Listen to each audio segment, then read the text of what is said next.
Les fonctions des constituants suivants: capteur, température, présence, distance, etc.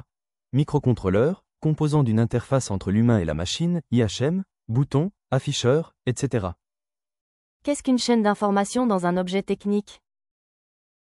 Dans un objet technique, la chaîne d'information permet d'acquérir une information, de la traiter et de la communiquer à l'utilisateur.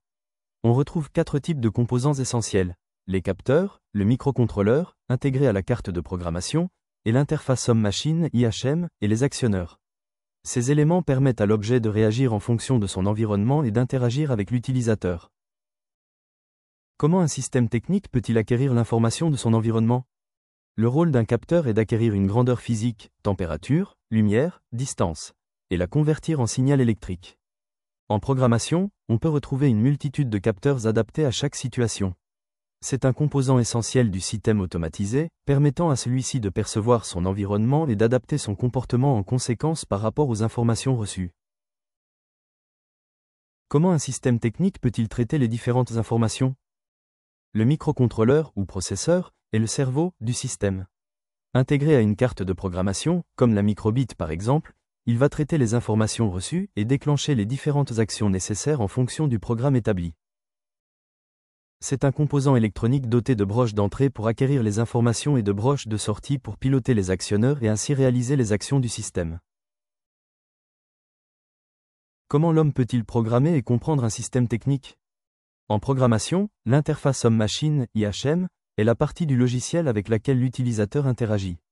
Elle permet de faciliter la compréhension et la communication entre l'utilisateur et le programme.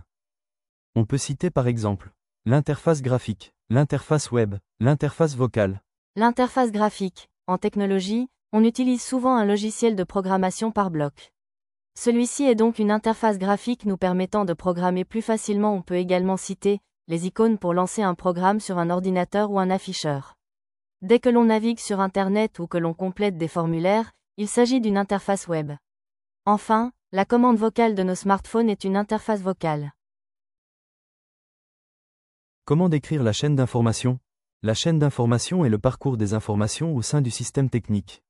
Elle décrit comment le système acquiert, traite et communique les données pour atteindre son objectif.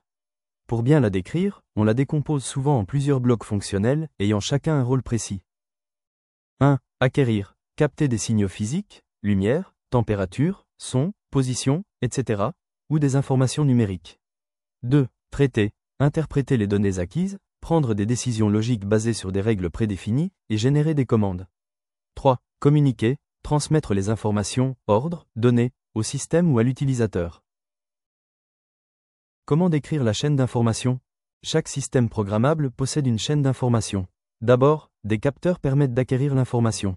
Ensuite, ces informations sont traitées par le microcontrôleur, par exemple, s'il fait nuit, j'allume. Enfin, elles sont communiquées pour agir, le microcontrôleur envoie l'ordre d'allumer la lampe. En synthèse sur les capteurs, microcontrôleur est composant d'une interface entre l'humain et la machine, IHM. La chaîne d'information permet à un système de percevoir son environnement, de prendre des décisions et d'agir en conséquence. On trouve des capteurs, microcontrôleurs et interface homme-machine. À retenir. Les capteurs détectent des grandeurs physiques. Le microcontrôleur analyse les informations et décide d'une action. L'interface homme-machine, IHM, permet d'interagir avec l'utilisateur.